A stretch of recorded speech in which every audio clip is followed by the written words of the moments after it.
কলির মানুষের হরি নাম ছাড়া কোনো গতি নাই, কোনো গতি নাই, কোনো গতি নাই।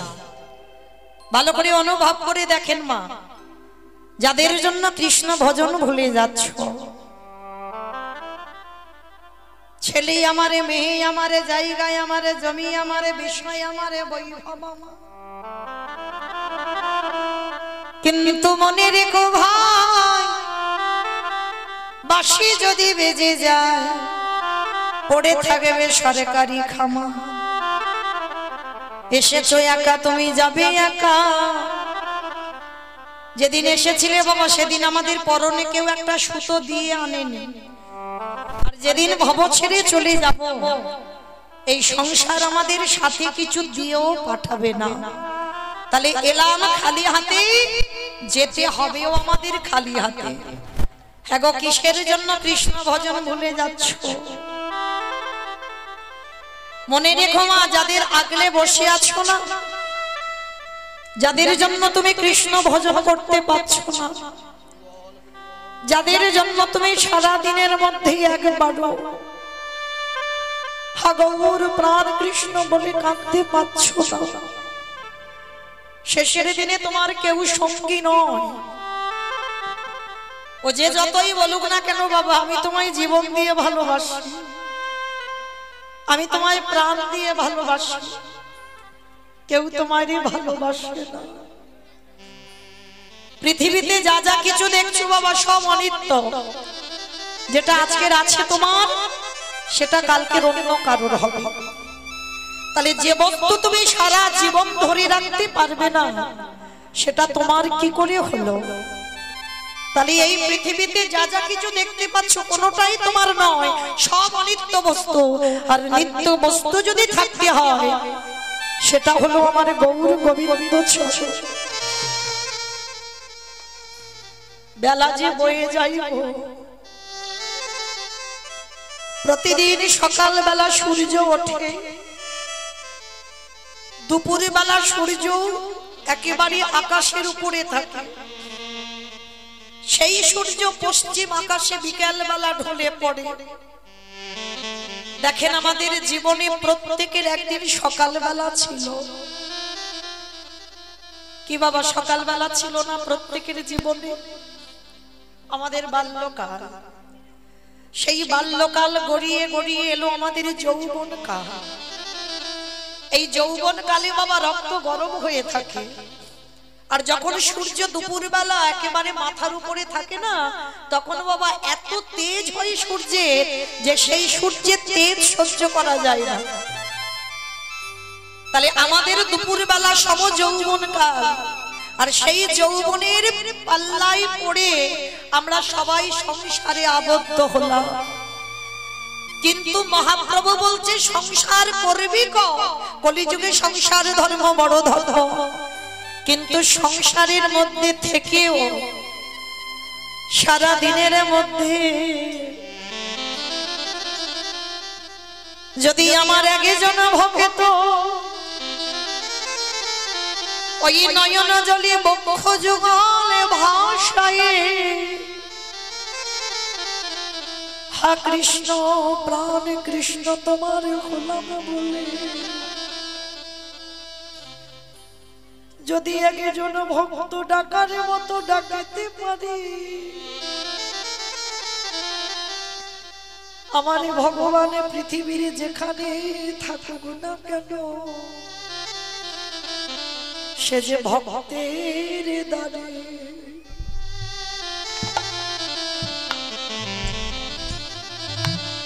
আমার দয়ালা ছুটে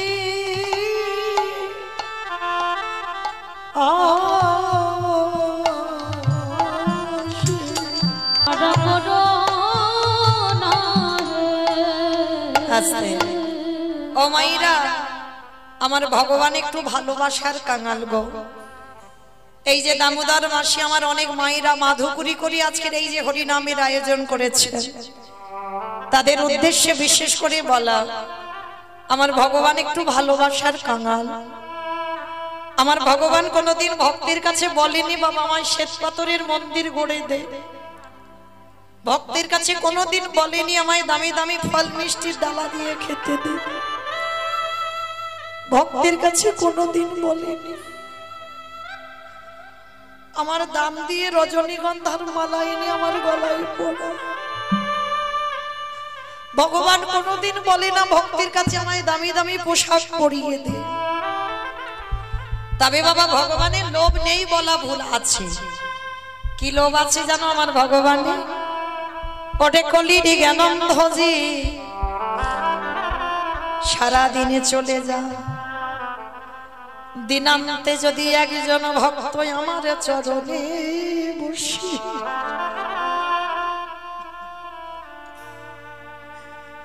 যদি একেবারে নয়নের জলে কৃষ্ণ তোমার খোলামে বলে, এই দেহ মন প্রাণ তোমার চরণে দিলাম বলে, যদি একজন ভক্ত ডাকার মতো ডাকিতে পারে আমারে ভগবান কি আরে থাকিতে যে জনে ডাকার মতো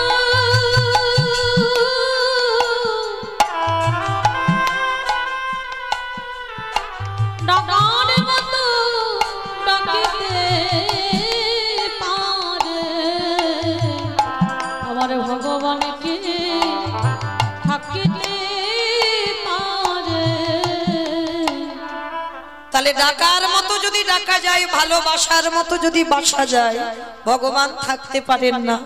ও মাইরা, ভগবানের কেউ আপন নয়, কেউ পর নয়। এই কথাটা খুব মন দিয়ে শুনে রাখবেন বাবা। ভগবানের কেউ আপন হয় না, আর আমার ভগবানের কেউ পরও হয় না। যে ভালোবাসার মতো বাঁচতে পারবে ভগবান তার হয়ে যায়। ভগবানের কেউ আপন হয় না মা। যদি বলো এই কথাটা আমার কথা নয়, যেদিন মহাভারতে বাবা কুরুক্ষেত্রের মাঠে মাতা গান্ধারী হাতে মশাল জেলে পাগলিনীর মতো মা গান্ধারী কেঁদে বেড়াচ্ছেন। পাগলিনীরা যেমন ঠিক কাঁদে, পাগলিনীর মতো কাঁদছে আর বলছে দুর্যোধন, দুঃশাসন, একবার তো কেউ তোরা মা বলে ডাক। গান্ধারীর একটা নয় দুটো নয় বাবা, শত শত পুত্র, 100টা ছেলে। সেই 100টা ছেলে কুরুক্ষেত্রের মাঠে গেল যুদ্ধে। কেউ যখন ফিরে আসছে না, মাতা গান্ধারী গেল দেখতে ছেলেগুলো কেন ঘরে ফিরল না। হাতে মশাল জেলে যাচ্ছে, যখনই চরণটা দিয়েছে বাবা দেখে না কাটা মাথার উপরে পা পড়েছে। হাত দিয়ে খুঁজে বেড়াচ্ছে একটা ছেলে অন্তত আমায় মা বলে ডাকো। হাতের মধ্যে বাবা কারোর কাটা হাত ধরেছে, অন্ধকার তো দেখতে পাচ্ছে না। গান্ধারী মায়ের দুটো হাত রক্তে রক্তাক্ত হয়ে গেল, তবু কিন্তু খুঁজে বেড়াচ্ছে আমার একটা ছেলে যেন আমায় মা বলে। পাগলিনীর মতো যখন গান্ধারী একটা ছেলেকে বারবার ডাকছে, দুর্যোধন একবার মা বলে ডাক বাবা, আমি এই অন্ধকারে কাউকে দেখতে পাচ্ছি না। আরে বাবা তোর আর ভাইরা কোথায়?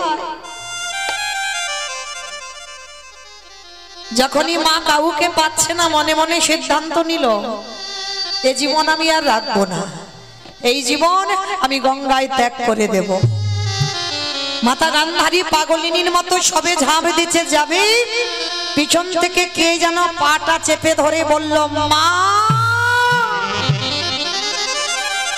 চমকে উঠেছে গান্ধারী, কে কে আমায় মা বলে ডাকলো?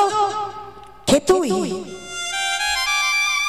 অন্ধকার তো, মশালটা মুখের সামনে ধরে দেখলো মুখ ঠুকে পড়ে আছে দুর্যোধন। দুর্যোধন হেকি রে বাবা, এমন করে মুখ ঠুকে পড়ে আছিস কেন? উঠ বাবা উঠ, তুই তো কথা দিয়েছিলিস তুই যুদ্ধ করে ঘরে ফিরে যাবি তোর ভাইদেরকে নিয়ে, তুই এখনো মুখ ঠুকে পড়ে আছিস কেন? দুর্যোধন মার দুটো চরণ ধরে বলছে মা আর তোমার সঙ্গে আমার যাওয়া হবে না। চমকে উঠলো গান্ধারী, কেন আমার সঙ্গে যাবি না? তুই কার সঙ্গে যাবি? যাব কি করে, যাব কি করে? আমি যে উরুভঙ্গ হয়ে পড়ে আছি মা, দাঁড়াবার ক্ষমতা নেই আমার। খোকা, তুই উরুভঙ্গ হয়ে পড়ে আছিস, কে করেছে তোর উরুভঙ্গ? বলবো বলবো মা, বলবো বলবো বলেই তো এখন আমি প্রাণটা ধরে রেখেছি। খোকা, তোর আর ভাইরা কোথায়? আর কোনো ভাইদের তো দেখতে পাচ্ছি না, কারো সারা শব্দ পাচ্ছি না, তারা কো নেই মা। আমার একটাও ভাই বেঁচে নেই। একটা একটা করে তোমার ৯৯টা ছেলেকে হত্যা করেছে। খোকা, খোকা, আমার ৯৯টা ছেলেকে হত্যা করলো কে? বলবো মাগো, ওই নামটা বলে যাবার জন্য এখনো আমি আমার প্রাণটা ধরে রেখেছি। জানো মা, ওরা ছিল ৫ জন আর আমরা ছিলাম ১০০ জন। দুপক্ষকে খেলাবার জন্য একটা রেফারির প্রয়োজন হয়েছিল। আর জানো মা, ওই একটাই রেফারি এক পক্ষ হয়ে আর এক পক্ষকে হারিয়ে দিয়েছে।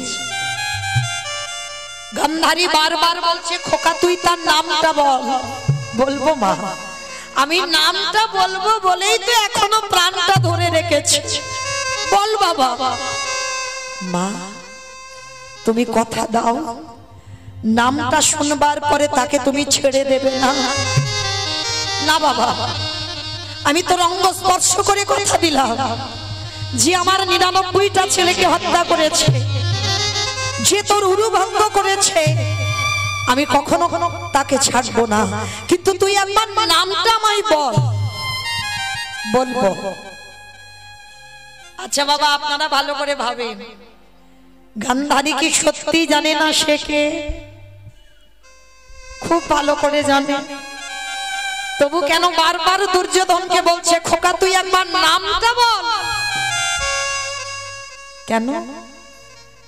কারণ প্রাণ পাখিটা যাবার আগে এই জিহ্বাতে যদি একবার কৃষ্ণ নাম উচ্চারণ হয়, সারা জীবনে তুমি যত পাপ কর্ম করেছো সমস্ত পাপ কর্ম একটা নামে ধুয়ে মুছে যায়। নিতাই গৌর প্রেমানন্দে হরি বল। তাই তো গান্ধারী বলছে, খোকা তুই একবার নামটা বল। বলবো, বলবো মা, বলবো। তবে জানো মা, এই মহাভারতে সবাই ভালো হয়ে গেল, সবাই ভালো হলো। জানো মা, কোন মায়ের সন্তান হলে ছেলের নাম যুধিষ্ঠির, ভীম, অর্জুন, নকুল, সহদেব রাখে। কিন্তু কোন মা ছেলের নাম দুর্যোধন রাখতে চায় না, ভয় পায়, ওই নামটাকেই ভয় পায়। কিন্তু বলো তো মা, জন্মের সঙ্গে সঙ্গে কি কেউ খারাপ হয়ে জন্মায়? জন্মায় না তো। আমিও খারাপ ছিলাম না মা, কোনোদিন খারাপ ছিলাম না। এই সমাজ আমাকে খারাপ করে দিয়েছে, এই সমাজের মানুষ আমাকে খারাপ করে দিয়েছে। জানো মা, আমি ছোটবেলায় যখন খেলা করতে যেতাম, আমার বন্ধুদের মারা এসে বলতো, কেউ দুর্যোধনের সঙ্গে মেলামেশা করবি না, ও ছেলেটা ভালো নয়, ও ছেলের সঙ্গে যে মেলামেশা করবে ও ছেলে খারাপ হয়ে যাবে। জানো মা, সকাল থেকে আর সারাদিন যতক্ষণ খেলতাম, আমার বন্ধুদের মারা সবাই বলতো আমি ভালো ছেলে নয়। মাগো, সারা জীবন যে ভালো হলো না, আর আজকের আমি মৃত্যুর সময় ভালো হতে চাই। তবে শুধু তোমাকে আমি একটা কথা বলে যেতে চাই, জানো মা, কুরুক্ষেত্রের মাঠে সবার চরিত্র ভালো হয়ে গেল, কিন্তু ভালো করে বিচার করে দেখো তো মা, একটা ছেলে গুরুদেবের মূর্তি তৈরি করে অস্ত্রবিদ্যা শিখেছিল জঙ্গলে। গুরুদেব তাকে চরণে ঠাঁই দেয়নি, যার জন্য গুরুদেবের মূর্তি তৈরি করে তার চরণে বসে গুরু জ্ঞানে সেবা করে অস্ত্রবিদ্যা শিখেছিল। আর গুরুদেব যখন জানতে পারলো যে বড় বীর হয়েছে শিষ্য, তখন এসে দক্ষিণা স্বরূপ তার বৃদ্ধ আঙুলটাকে কেটে নিয়েছিল। কে বাবা সেটা? একালব্য। যখন অষ্টগুরু দ্রোণাচার্য বুঝতে পেরে গেল যে অর্জুনের থেকে বাবা অধিক বীর একালব্য ছিল, কিন্তু একালব্যকে তো বীর করলে হবে না, আমার অর্জুনকে বীর করতে হবে। আর তার জন্য দক্ষিণা স্বরূপ ওই ছোট্ট ছেলেটার আঙুলটাকে কেটে নিল। কেন? ওই আঙুলটা যদি কেটে নেওয়া হয় ভালো করে তীর চালনা করতে পারবে না। দক্ষিণা স্বরূপ কেটে নিল। বলো না মা, মহাভারতে তারাই সবাই মহান ব্যক্তি হয়ে গেল। সত্যি কি এরা ভালো কাজ করেছিল? করেনি তো। তাহলে মহাভারতে তারাই মহান, আর শুধু একা দুর্যোধন খারাপ হয়ে গেল। মা, আমি জীবনে যখন ভালো হইনি আর মরার আগেও আমি ভালো হতে চাইনি, তবে কথা দাও মা, যে ছেলেটার জন্য তোমার ৯৯টা ছেলে প্রাণ হারালো, আজকের আমি উরুভঙ্গ হয়ে পড়ে আছি, কথা দাও মা তুমি তাকে ছেড়ে দেবে না। গান্ধারী বলছে, খোকা তুই একবার তার নামটা বল। বলবো মা, বলবো। মাগো, তুমি তাকে চেনো, তুমি তাকে জানো, তুমি তাকে দেখেছো, তুমি তাকে ভালোবাসো। খোকা, তাকে চিনি, জানি, দেখেছি, ভালোবাসি, সে কে? তুই নামটা তো একবার বল। মা গান্ধারী চাইছে ছেলেটা মরার আগে যেন কৃষ্ণ বলে মরে। বারবার বলছি, খোকা তুই নামটা একবার বল। বলবো, বলবো মা, বলবো। বলবো বলেই তো বেঁচে আছি। তবে তুমি কথা দিচ্ছ কিন্তু তাকে ছেড়ে দেবে না। শোনো মা, যে ছেলেটাকে তুমি ভালোবাসো, যে ছেলেটাকে তুমি চেনো, যে ছেলেটাকে তুমি সামনে থেকে দেখেছো, সে আর অন্য কেউ নয়। খোকা তুই নামটা একবার বল, তুই নামটা বল, যার নাম হলো কৃষ্ণ। কৃষ্ণ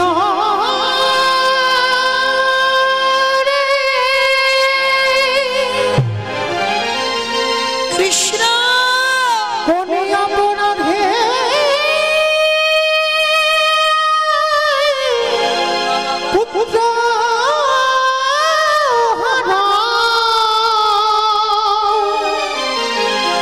আমায় পুত্র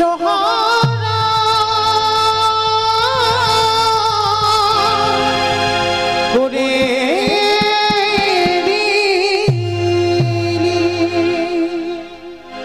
কৃষ্ণ নামটা উচ্চারণ করেই দুর্যোধনের মৃত্যু হয়ে গেল।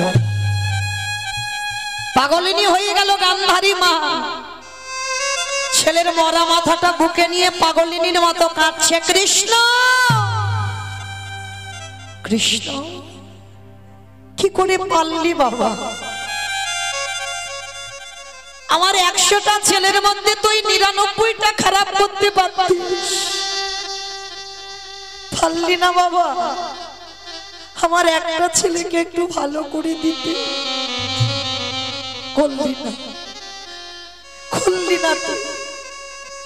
পাগলিনীর মতো মা গান্ধারী কাঁদছে। কেউ কি নেই যে আমার ছেলেটার মুখে আগুনটা দেবে? কে? আমার গুরু বংশটা ধ্বংস করে দিল। কেউ আয়, কেউ এসে আমার ছেলের মুখাগ্নিটা করে যা। এই রাতের অন্ধকারে কাউকে দেখতে পাচ্ছি না কেন? গান্ধারী পাগলিনীর মতো কাঁদছে। ঠিক রাস্তার একটা পাগলিনী মা যেমন কাঁদে, সেই জনম দুঃখী মা গান্ধারী কাঁদছে। ভক্ত বাৎসল্য ভগবান থাকতে পারলো না, চিৎকার করে বলে উঠলো, আমি আছি, আমি আছি। ভগবান তো একটা জায়গায় দুর্বল হয়ে পড়ে, ভক্তের চোখের জল। একটা কথা মনে রেখো মা, ভগবানকে কিছু দিয়ে বাঁধা যায় না। ভগবানকে যদি একান্তই বাঁধতে চাও, যদি তোমার মধ্যে প্রেম ভক্তি থাকে, ওই প্রেম ভক্তি দিয়েই তুমি আমার কৃষ্ণকে বাঁধতে পারবে। গান্ধারী যেই না পাগলিনীর মতো কাঁদছে, কৃষ্ণ অন্ধকার থেকে বলে উঠল, আমি আছি। কে? কার কণ্ঠস্বর? কই, আমি তো দেখতে পাচ্ছি না। আমি দেখতে পাচ্ছি না কেন? কাউকে পাবে না, পাবে না, অত সোজা নয়। কি গো মায়েরা, কৃষ্ণ দেখা অত সোজা? হাজার হাজার হ্যালোজিন জেলে দিলেও তুমি কৃষ্ণকে দেখতে পাবে না। হাজার হাজার টিউবলাইট জেলে দিলেও কৃষ্ণকে দেখা যায় না। হাজার হ্যারিকেন যদি তুমি চোখের সামনে ধরে থাকো, তবু তুমি কৃষ্ণকে দেখতে পাবে না। কৃষ্ণকে দেখতে গেলে সবার আগে তোমার ভক্তির নয়ন চাই। ভক্তি যার কৃষ্ণ তার সর্বশাস্ত্রে কয়, ভক্তি না থাকিলে কৃষ্ণ দেখিও বাকি বাকি। ভগবান যেইরা বলছে আমি আছি, গান্ধারী বলছে কে তুই? আমি তোকে দেখতে পাচ্ছি না কেন? বলে পাবে না। আমি যদি কৃপা করে তার জ্ঞান নয়ন না দিই, সে আমাকে দেখতে পায় না। তবে তোমার এখনো সেই নয়ন হয়নি, তথাপি আমি তোমাকে দেখা দেব। কে তুই? আমার সামনে আয়। ভগবান কৃষ্ণ গান্ধারী পিসিমার সামনে এসে দাঁড়িয়েছে, আর কৃষ্ণকে দেখা মাত্র গান্ধারী চমকে উঠেছে। কৃষ্ণ, তুই তুই আমার ছেলের মুখে আগুন দিবি? ভগবান হেসে যাচ্ছে পিসিমাকে দেখে। এক জনম দুঃখী মা, পুত্রহারা জননী কাঁদছে, আর আমার কৃষ্ণ হাসছে। গান্ধারী হেসে বলল, কৃষ্ণ তোর লজ্জা করে না? আমি পুত্রহারা জননী, আমি কাঁদছি, আর আমাকে দেখে তুই হাসছিস। ভগবান হেসে বলল, পিসি তুমি কাঁদছো কেন? কি জন্য তুমি কাঁদবে? এখানে তো আমি কাঁদার কারণ দেখতে পাচ্ছি না, তাহলে পাগলিনীর মতো কাঁদছো কেন? কৃষ্ণ, আমার 100টা ছেলে কুরুক্ষেত্রের মাঠে মরেছে, একটা নয় দুটো নয় 100টা ছেলে চলে গেছে, আমি মা কাঁদবো না? ভগবান হেসে বলছে, পিসি কে বলল 100টা ছেলে তোমার? ভালো করে তুমি তোমার জীবনের ইতিহাসটা একবার ভেবে দেখো। সত্যি কি তোমার 100টা ছেলে? সত্যি যদি তোমার হবে, তাহলে তোমারে কাঁদিয়ে যাবে কেন? কৃষ্ণ, আমি অত শত বুঝি না, তোর ঘোর প্যাচের কথা আমি মানি না, শুধু এটুকু জানি আমার 100 ছেলে মরেছে। না পিসি, তোমার 100 ছেলে মরেনি। চোরের ধন বাটপাড়াই নেয়, তুমি চুরি করেছো, তাই তো তোমার 100টা ছেলে চলে গেল। এই জায়গাটা খুব মনে রাখবেন মা, খুব মনে রাখবেন। কাঁদালে কাঁদিতে হয়, এ কথাটা মিথ্যা নয়। তুমি যদি জীবনে কাউকে ঠকিয়ে না থাকো, তুমি জীবনে ঠকবে না। তুমি জীবনে কাউকে না কাঁদিয়ে রাখলে, তুমি জীবনে কাঁদবে না। তুমি যদি কাউকে না দেখে হেসে থাকো, দেখবেন অনেকে দুঃখের সময় হাসে না। তুমি যদি এমন স্বভাবের মানুষ হয়েছিলে কোনোদিন, তাই তো আজকে তোমার দুর্গতি এমন হলো। তাহলে কাঁদালে কাঁদিতে হয়, এ কথাটা মিথ্যা নয়। পিসি, 100টা ছেলে তোমার কি করে হলো?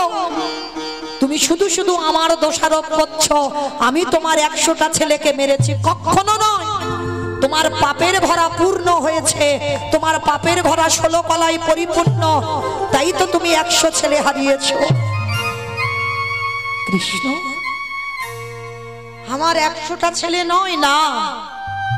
মনে পড়ে যেদিন কুন্তী মার কাছে দুর্বাসা মুনি এসেছিল, আর দুর্বাসা মুনি এসে বলেছিল কুন্তী মাকে, মা আমি একটু পরমান্ন খেতে চাই। আমা পরমান্ন মানে কি গো? খিচুড়ি। খিচুড়ি পরমান্ন মানে খিচুড়ি।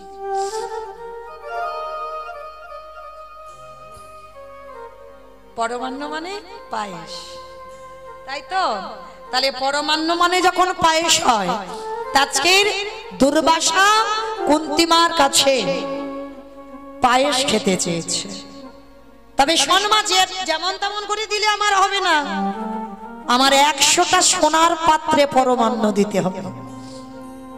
100টা সোনার পাত্র জোগাড় করেছিল বাবা গান্ধারী মান হরিবল, কুন্তী মা 99টা, আর 99টা জোগাড় করে একটা পাত্র পাইনি বলে কি করেছিল জানো? ওই গরম ফুটন্ত পায়েস নিজের বক্ষের উপরে ঢেলে দিয়েছে। কি গো মা, পারবেন অতিথি সেবা এমন করে করতে? গরম ফুটন্ত পায়েস একটা স্বর্ণপাত্র পাইনি বলে স্বর্ণপাত্রের থেকে মূল্যবান হলো হৃদয় পাত্র। ওই হৃদয়ে পরমান্নটা ঢেলে দিয়ে দুর্বাসার চরণে নিবেদন করলো, আর দুর্বাসা দেখা মাত্র চমকে উঠেছিল, অসম্ভব! একই রে মা, এই গরম ফুটন্ত পায়েস তুই তোর বুকে ঢাললি কেন? আমি হৃদয় পাত্র বলিনি, আমি বলেছিলাম স্বর্ণ পাত্র।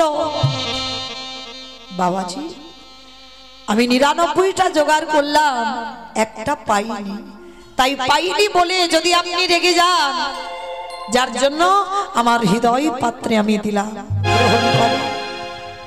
দেখা মাত্র দুর্বাসা বলে উঠলে, তোর এত প্রেম, তোর এত ভক্তি, তোর এত অতিথি সেবা, যা তুই স্নান করে আয়। স্নান করে এলে আমি তোকে বর দেব, তুই 100 পুত্রের জননী হবি। অমায়েরা, একটা পুত্র সন্তানের জন্য 7 ঠাকুরের কাছে যদি মানত করি, আর কোন মা যদি হঠাৎ 100 ছেলের বর পায়, সে মায়ের কত আনন্দ হবে। কুন্তী মা তাড়াতাড়ি করে স্নানে চলে গেল, স্নান করে এলেই আশীর্বাদ পাবে। আর সমস্ত ঘটনাটা শুনে নিয়েছিল গান্ধারী মা। গান্ধারী মা শুনে বাবা চালাকি করতে শুরু করলো। কুন্তীর মতো পোশাক পরেছে, কুন্তীর মতো সেজে মাথায় ঘোমটা দিয়ে দুর্বাসার চরণে এলো। আর দুর্বাসা ধ্যানস্থ ছিল, মাথায় হাত দিয়ে বর দিল যে আমি তোকে আশীর্বাদ দিলাম, তুই 100 পুত্রের জননী হবি হবি হবি। যেই না বরটা দিয়ে দিল, আর বরটা নিয়ে বাবা গান্ধারী মা পালিয়ে যাচ্ছে। আধা ঘন্টা পরে কুন্তী মা এসে বলছে, বাবা আপনি বর দেবেন বলেছিলেন, দেন। সে কি মা, আমি তো বর দিয়েছি, একটু আগে তুই তো আমার কাছ থেকে বর চেয়ে নিয়ে গেলি 100 পুত্রের। বাবা আমি তো স্নানে গেলাম, আমি কখন এসে বর নিলাম? অসম্ভব! তোর এত লোভ, তোর এত লালসা, একবার আশীর্বাদ নিয়ে আবার দ্বিতীয় মা? না বাবা, আপনার কোথাও ভুল হচ্ছে, আপনি আমাকে বর দেননি। তবে রে পাপিষ্ঠা নারী, আমার ভালো করে মনে আছে আমি তোকে বর দিয়েছি। না বাবা, আপনি 1000 বার বললে আমি একটাই কথা বলবো, আপনি আমাকে বর দেননি। বেশ, তাহলে আমি এই মুহূর্তে ধ্যানস্থ হব। ধ্যানাযোগে বসলো দুর্বাসা, আর ধ্যানাযোগে দেখলো ওটা কুন্তী ছিল না, গান্ধারী চালাকি করে বর নিয়ে চলে যাচ্ছে। ধ্যান ভঙ্গ করে বলে উঠলেন, ওরে পাপিষ্ঠা নারী, ওরে দুরাচারী নারী, তোর এত বড় স্পর্ধা, তুই দুর্বাসার সঙ্গে ছলনা করিস? আমি তোকে ছেড়ে দেব না। এই মুহূর্তে আমি তোকে অভিশাপ দিলাম। কুন্তীর মাথায় হাত রেখে বর দিল, তুই 5 পুত্রের জননী হবি। তোর হবে 3টে সন্তান, যুধিষ্ঠির, ভীম, অর্জুন। মাতৃর হবে 2টো সন্তান, নকুল, সহদেব। আর মাতৃর মৃত্যুর পর সবাই ত্রিভুবন জানবে তুই পঞ্চপুত্রের জননী। আর আমি গান্ধারীকে অভিশাপ দিলাম, যেমন আমার সঙ্গে ছলনা করলো, তোর 5টা ছেলের হাতেই ওর শত শত পুত্র নিধন হবে হবে হবে। আমার কথাটা কে বললো? মৌমিতা। ভগবান কৃষ্ণ কুরুক্ষেত্রের মাঠে দাঁড়িয়ে গান্ধারী পিসিকে বলল, পিসি 100টা ছেলে কি তোমার বলে মনে হচ্ছে? তাহলে যেটা তোমার ছিল না, যেটাকে তুমি চালাকি করে চুরি করে নিয়েছো, তাহলে চোরের ধন তো বাটপাড়াই নেই, কেন মিথ্যাই আমার দোষারোপ করছো? গান্ধারী বলল, কৃষ্ণ আমি মানি না তোর কথা, আমি বিশ্বাস করি না তোর কথা, আমি তোকে ছেড়ে দেব না। পিসি আবারও ভুল করছো তুমি, শুধু এই অপরাধ নয়, তোমার পাপের ঘরা পরিপূর্ণ। মনে করে দেখো, 108 জনম আগে একটা মাকড়সার ডিমকে তুমি টিপে মেরেছিলে। আমার এই জায়গাটা একটু শুনে রাখো, ওই যে মাছ পিস পিস করে কেটে তেলে ভাজছো না, তাহলে কি হবে ভাবতে পারছো? গান্ধারী একটা মাকড়সার ডিমকে মেরেছিল, তার গতিটা কি হলো দেখো। 108 জনম আগে এই অন্ধ ধৃতরাষ্ট্র আর গান্ধারী এরা স্বামী স্ত্রী বিবাহ করে বাসর সজ্জায় মানে ফুলসজ্জার রাত শয়নে যাবে, আর হঠাৎ ব্রাহ্মণী দেখলো উপরে একটা মাকড়সা বেয়ে যাচ্ছে। সঙ্গে সঙ্গে ব্রাহ্মণী বলল, হে ব্রাহ্মণ, তুমি আর আমি পালঙ্কে যদি শয়নে যাই, সুখের নিদ্রায় যদি থাকি, ঘরে কেউ নেই, কিন্তু মাকড়সা যে দর্শন করবে, তাই মাকড়সাটাকে পেড়ে দাও। ব্রাহ্মণীর বাইনা থামাতে ব্রাহ্মণ পেড়ে দিল মাকড়সা, আর যখনই মাকড়সাটাকে পেড়ে দিল, ওই মাকড়সার দেখবেন মা, অনেকে দেখেছেন বড় বড় মাকড়সা যখন বেয়ে যায় না দেওয়ালে, পেটের মধ্যে সাদা রঙের একটা থলি থাকে না, কি মা দেখেছো? ব্রাহ্মণী কি করেছিল? মাকড়সাটাকে ধরে ওই পেটে থেকে থলিটা টেনে ছিঁড়ে নিয়েছিল, আর ছিঁড়ে নিয়ে ওই থলিটাকে মাটিতে আছাড় দিল, আর যখনই আছাড় দিল ছোট্ট ছোট্ট ডিম বার হলো। আর ব্রাহ্মণীর আনন্দ হলো, যদি ডিমগুলোকে মারতে পারতাম। বাম পায়ের বৃদ্ধ আঙুল দিয়ে ওই ডিমগুলোকে একটা একটা করে টিপে টিপে মারছে। মাকড়সাকে মারিনি, ডিমগুলোকে মারছে। মাকড়সা দেওয়ালে বসে বসে কাঁদছিল, হে দয়াময়, তুমি আমার মনুষ্য কুলে জন্ম দাওনি, তুমি আমার দিয়েছ ক্ষুদ্র প্রাণ, কোন মুহূর্তে চলে যায়, কিন্তু আমি তো কোনো অন্যায় করিনি, কিসের জন্য ওই ব্রাহ্মণী আমাকে মা ডাক থেকে বঞ্চিত করে দিল? আমার সন্তান না পৃথিবীর আলো বাতাস পেল না, কিসের জন্য? তবে আমি মাকড়সা বলে ছেড়ে দেব না। ওই ব্রাহ্মণীকে আমি অভিশাপ দিয়ে রাখলাম, আজ যেমন আমি পুত্র শোক আমি ভোগ করব, আমার সন্তানদের মৃত্যু দর্শন করছি, আমার ছেলেগুলো ছটফট করে মরে যাচ্ছে, আমি ওই ব্রাহ্মণীকে অভিশাপ দিলাম, ওকেও আমার মতো একদিন এইভাবে পুত্র হারাতে হবে হবে হবে। একটা মাকড়সা অভিশাপ দিল 108 জনম আগে। ভেবে দেখেন মা, আমরা মনে মনে করি এ জন্মে অপরাধ করলাম, হয়তো সামনের জন্মে হবে বা তারপরের জন্মে হবে, বলে না। যদি তোমার পূর্ণের ঘরা পূর্ণ থাকে, কিন্তু কর্মভোগ করতে হবে বাবা, কোনো না কোনো জন্মে। এ জন্মে হয়তো তুমি অনেক পূর্ণ সঞ্চয় করেছো, যার জন্য তুমি কষ্ট পাবে না। যে অন্যায় করবে সেই অপরাধ তোমাকে ভোগ করতে হবে হবে হবে। সেটা বাবা 110 বছর পরে হোক, 110 জন্ম পরে হোক, বা কোনো না কোনো জন্মে তোমাকে পাপের শাস্তি পেতেই হবে। তো আজকে যেটা গান্ধারী পাচ্ছে 108 জন্ম আগে যে পাপ করলো, আজকের কৃষ্ণ বলছে, পিসি তুমি কাঁদলেও আমার করার কিছু নাই, কারণ এই পৃথিবীতে কেউ আমার আপন নয়, কেউ আমার পরও নয়। কর্মফল সবাইকে ভোগ করতে হবে। তো ত্রেতা যুগে রঘুপতি রামচন্দ্রকে সরুজ নদীর জলে প্রাণ ত্যাগ করতে হলো। ভগবান কৃষ্ণচন্দ্রকে জরা ব্যাধির তীরে, ভাগবত বলছে 125 বছর বয়সে জরা ব্যাধির তীরে দেহ ত্যাগ করতে হলো।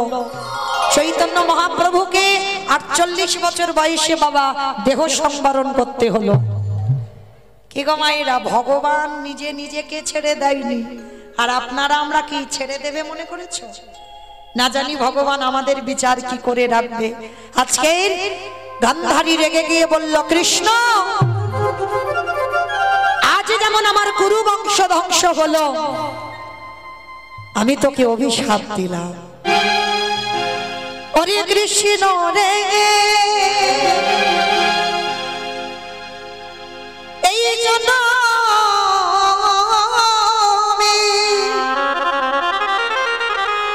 এই জন্মে যেমন আমি পুত্র হারাবার জ্বালা ভোগ করলাম, আমার চোখের সামনে একটা একটা করে পুত্র ছটফট করে চলে যাচ্ছে, আমার গুরু বংশটা ধ্বংস হলো।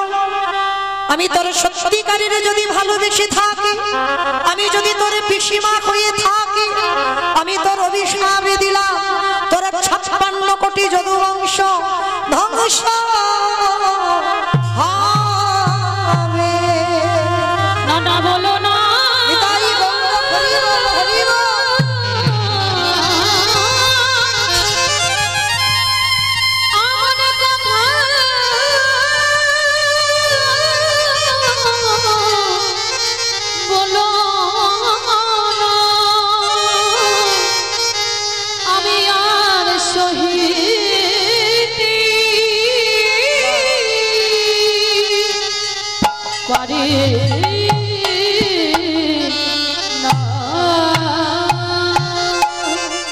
কৃষ্ণ তোর 56 কোটি যদু বংশ ধ্বংস হবে। ও মায়েরা, এই পৃথিবীতে ভালো করে লক্ষ্য করে দেখেন, যত ঝামেলা যত চাপ আমার সব ভগবানের উপরে, তাই নয়? গোটা পৃথিবীর মানুষের দুঃখ জ্বালা যন্ত্রণা ব্যথা সবই তো আমার ভগবানের চরণে অর্পণ করে। ভগবান কিন্তু জানতো কুরুক্ষেত্রের মাঠে আমাকে ধর্মরাজ্য প্রতিষ্ঠা করতে গেলে আমাকে বাবা নিজ সন্তান বলিদান দিতে হবে। তাতেও আমার ভগবান পিছপা হয়নি, মাথা পেতে নিয়েছিল যে না জানি আমাকে কতজন অভিশাপ দেবে। ওই কুরুক্ষেত্রের মাঠে যেমন মায়েরা প্রত্যেকটা বিধবা নারী কৃষ্ণকে অভিশাপ দিল, আমাদের যে যন্ত্রণা তোমাকেও ওই যন্ত্রণা পেতে হবে। প্রত্যেকের অভিশাপ আমার ভগবান মাথা পেতে নিয়েছিল। তাহলে লক্ষ্য করে দেখেন মায়েরা, এই যে আমরা বলি না যে ভগবান কারণ নিজস্ব ব্যক্তিগত সম্পদ না, এইটা জীবনে ভুল ভাববেন না কোনো দিন। এই যে আমরা কীর্তনিয়ারা কীর্তন গাই মানে কি ভগবান শুধু আমাদের হয়ে গেছে? যদিও বা আপনাদের একটু হয়, কীর্তনিয়াদের মোটে নয়, এদের তো মোটেই নয়। তাহলে ভগবানকে যে ভালোবাসার মতো বাসে, যে ডাকার মতো ডাকে, ভগবান তার ওগো ডাকার মতো ডাকলে তাদের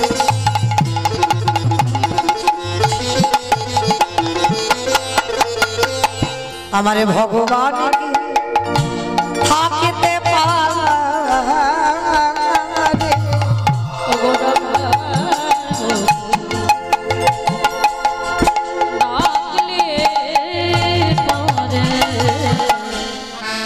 ভগবান কি থাকিতে পারে?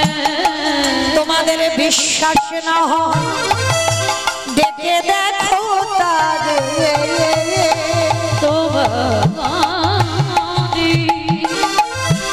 বিশ্বাস না হয় ডেকে দেখো তারে। ডাকার মতো ডাকিলে পরে আমার ভগবান কি থাকিতে পারে।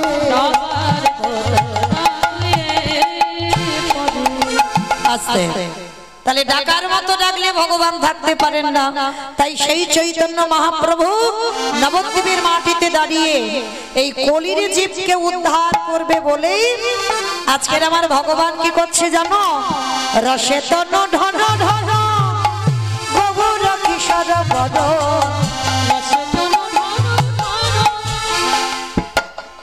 উলু কই গো? উলু টুলু নেই? আছে? ওই একটু দাও দেখি একটু জোরে। রসে তন ঢন ঢন গৌর কিশোর বদ। রসে তন ঢন ঢন আমার গৌরে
তাহলে নবদ্বীপের মাটিতে আমার চৈতন্য মহাপ্রভু ভক্তদের নিয়ে বাবা সুরধ্বনি গঙ্গার তীরে ধুলায় গড়াগড়ি যাচ্ছে।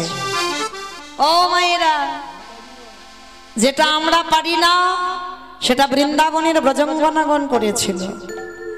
আর এইখানে একটা কথা মনে রাখতে হবে, যদিও বা বেশিরভাগ আমরা নারী জাতি, কিন্তু যে কজন পুরুষ আছেন আপনারা যেন মনে করবেন না যে আপনারা পুরুষ। এইটা মনে রাখবেন, পুরুষ আপনারা নন, পুরুষ একজন আমার অনাদিরাদি গোবিন্দ। কারণ যারা ভজন রাজ্যে প্রবেশ করে বাবা, তাদের নিজেদেরকে গোপী ভাবটা আগে আনতে হবে যে আমি বৃন্দাবনের একজন ব্রজ গোপী। আর এই ভাব যদি তোমার মনের মধ্যে না আসে, তোমার কীর্তন শোনা বেকার, কীর্তন গাওয়া বিফল, সবটাই নষ্ট। তুমি যদি ভগবানের আন্নিকেও বসো, যদি আসনে বসো না, তোমাকে মনে করতে হবে আমি বৃন্দাবনের একজন ব্রজগোপী।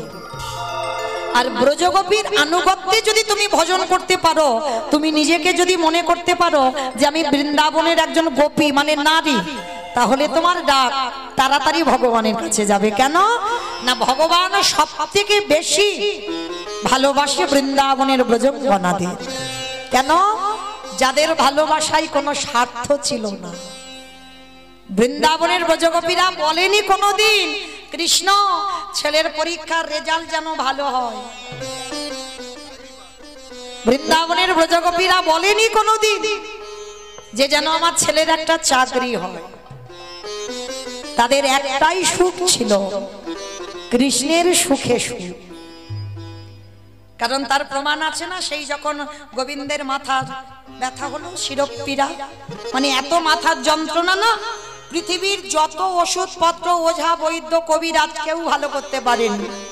ভগবান চালাকি করে নারদকে বলেছিল, নারদ ভালো তখন হবে যদি তুমি ব্রজগোপীদের পদধূলা এনে দিতে পারো।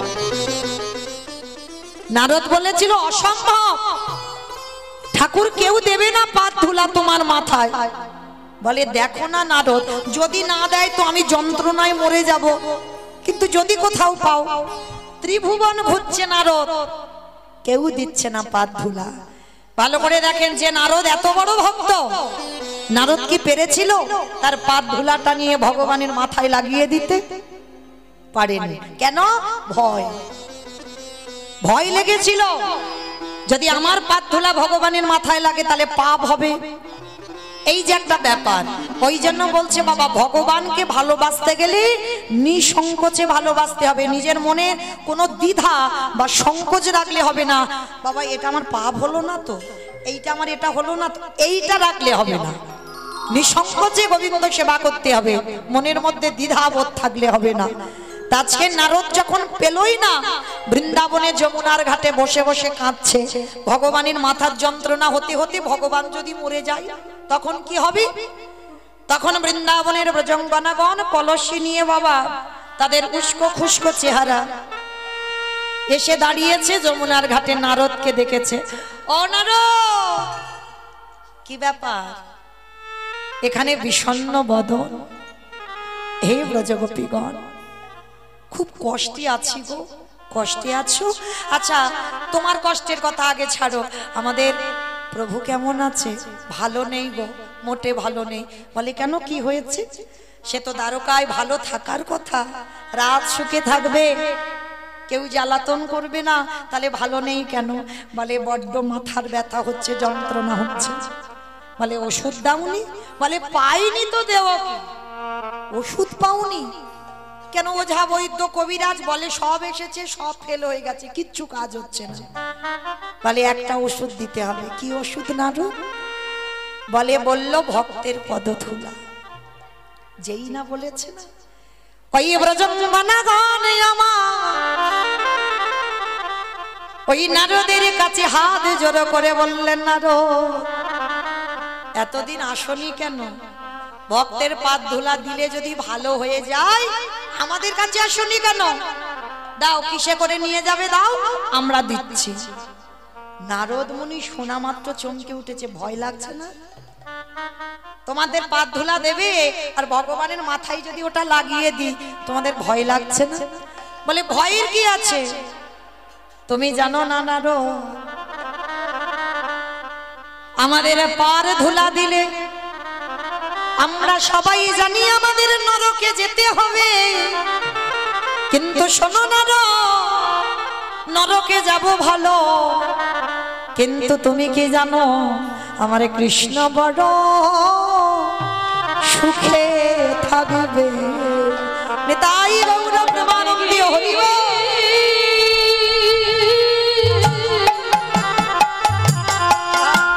নরকে গিয়ে শান্তি পাবো, আমাদের কৃষ্ণ বড় সুখে থাকবে। তাহলে কৃষ্ণের সুখের জন্য যদি আমাদের নরকে যেতে হয়, হাসতে হাসতে রাজি। তখন ওই নামাবলী পেতে দিল। আর দেখবেন নামাবলীতে আছে না গোপীদের পদচিহ্ন। নারদ মুনি ওই 8 জন সখীর পাদ ধুলা চাগাতে পারছে না, মানে এত ভারী। আমার পায়ের তলায় কতটুকু করে ধুলো থাকে, পাচ্ছে না। ব্রজগোপীগণ বলছে পারবে না নারদ, দাঁড়াও। 8 জন সখী যেই না স্পর্শ করেছে, নারদের মাথায় তুলে দিয়েছে। আর নারদ মুনি গিয়ে কি করলো জানো? ওই ভক্তের পদ ধুলা নিয়ে আমার গোবিন্দের মাথায় লাগাইয়ে দিল। আর যতটুকু বেশি হলো ততটুকু একটা জায়গায় রেখেছে। আর তার থেকে হলো বাবা এই গোপী চন্দনের জন্য। যে গোপী চন্দন আমাদের কপালে দেওয়া, এটা বাবা কোনো গল্প কথা নয়। তোমার ডাক্তারের ওষুধ যদি ভালো না হয়, তোমার মাথার যন্ত্রণা, আমি হরিবাসরে বলে যাচ্ছি, ভক্তি ভরে হা কৃষ্ণ প্রাণ কৃষ্ণ বলে আমার ব্রজঙ্গনাদের একটু নাম স্মরণ করে যদি ওই ব্রজগোপীদের পাদ ধুলা থেকে যেহেতু গোপী চন্দনের জন্ম হলো, যদি একবার কপালে লাগাতে পারো না, তোমার ওষুধ লাগবে না। ওই গোপী চন্দন দিলে তোমার মাথার যন্ত্রণা ভালো হবে। তাই গৌর প্রেমানন্দে হরি বল। তাহলে আজকে সেই চৈতন্য মহাপ্রভু জানে চাইলে পাবো না, ওই জন্য গড়াগড়ি যাচ্ছে। আর কি করছে জানো? কেহ বলে পুরবেতি রাবণ বধিলা, আমার উলু কই? কেহ বলে পুরবেতি রাবণ বধিলা,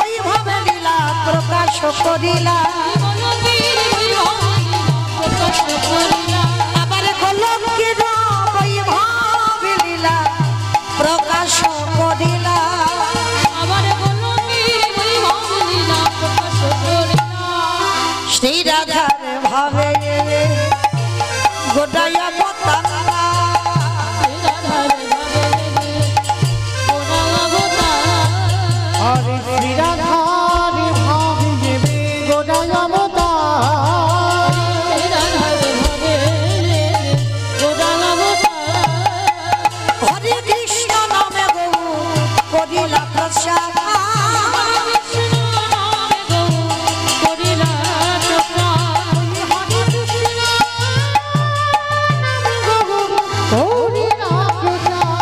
এইবারে লীলা প্রকাশ হলো এইবারে লীলা প্রকাশ হলো গোলকের বৈভবে লীলা প্রকাশ করিলা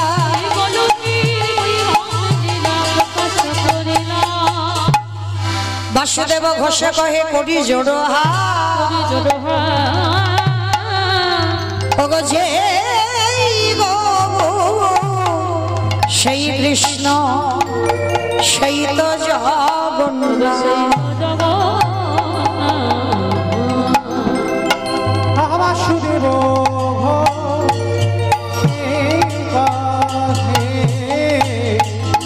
এইবারে লীলা প্রকাশ হলো বাসুদেব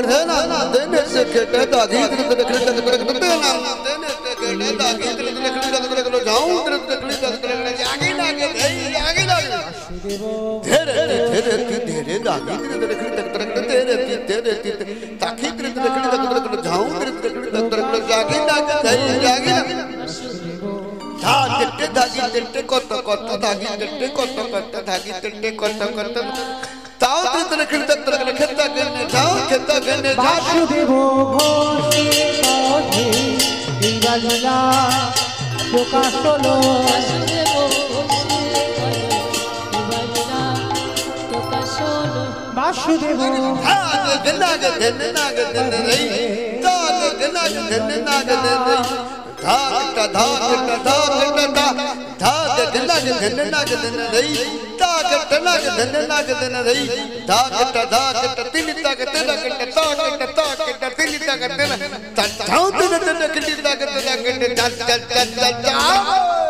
ঘোষে কাহে এইবার লীলা প্রকাশ হলো বাসুদেব ঘোষে কহে বালিরা প্রকাশ হলো বাসুদেব ঘোষে কাহে এইবার লীলা প্রকাশ হলো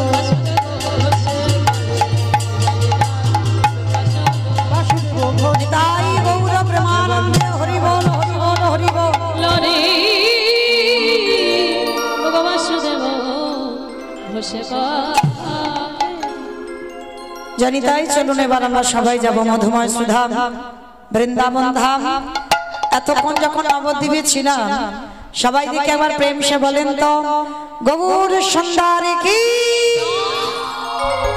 নবদ্বীপ ধাম কি সচির নন্দন কি বিষ্ণু প্রিয়া কি নিতাই চাঁদ কি ভক্ত বৃন্দ কি হরিবাসর ধাম কি সাধু গুরু বৈষ্ণব কি আপন আপন গুরুচরণ কি কমিটি ভাইষ্ণব কি হরিনাম যজ্ঞ কি মহাপ্রসাদ কি আজকের আনন্দ কি নিতাই গৌর প্রেমানন্দে চলেন এবার আমরা সবাই যাব মধুময় সুধাম বৃন্দাবন ধাম আর বৃন্দাবনে যেতে গিয়ে আমরা একটা ভজন গাইতে গাইতে যাব কেমন কি মায়ের একটা ভজন হবে তো ভজন হবে কই দেখি একটু প্রেম সে উলুধ্বনি দেন বৃন্দাবন ধামে আবার জপি যারা ধীরা ও রাধে আলমেরি সরদার জপি যারা ধীরা বৃন্দাবন ধাম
সম্প্রদায় যাব, আপনারা যাবেন না?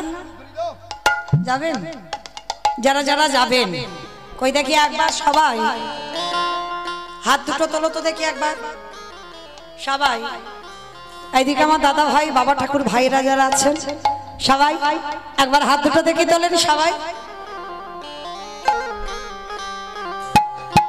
ওই রাস্তায় যারা ওই হাত আসেনি সবাই একসঙ্গে। সব ধসে যাচ্ছে কেন? ধসে গেলে হবে না তো, তোলো দেখি সবাই একসঙ্গে তালে তালি করো, তালি কেমন?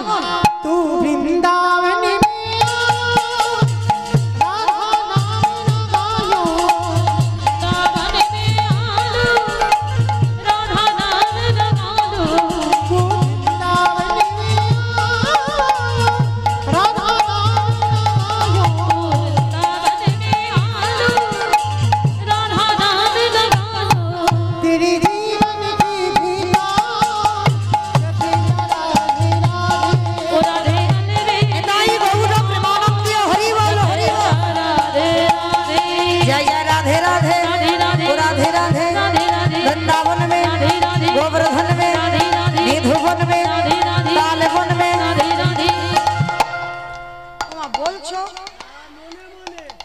সব কিরকম করে বলছো? আওয়াজ হচ্ছে একটু জোরে জোরে বলো।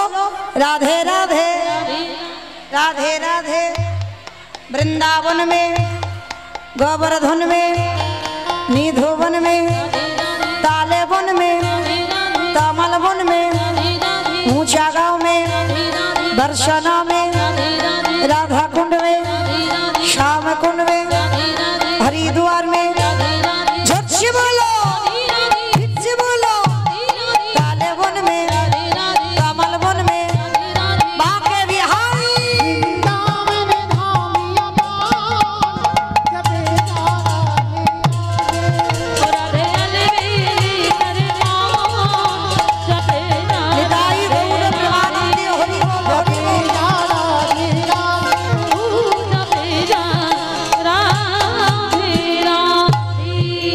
प्रेम से बोलो राधा रानी की।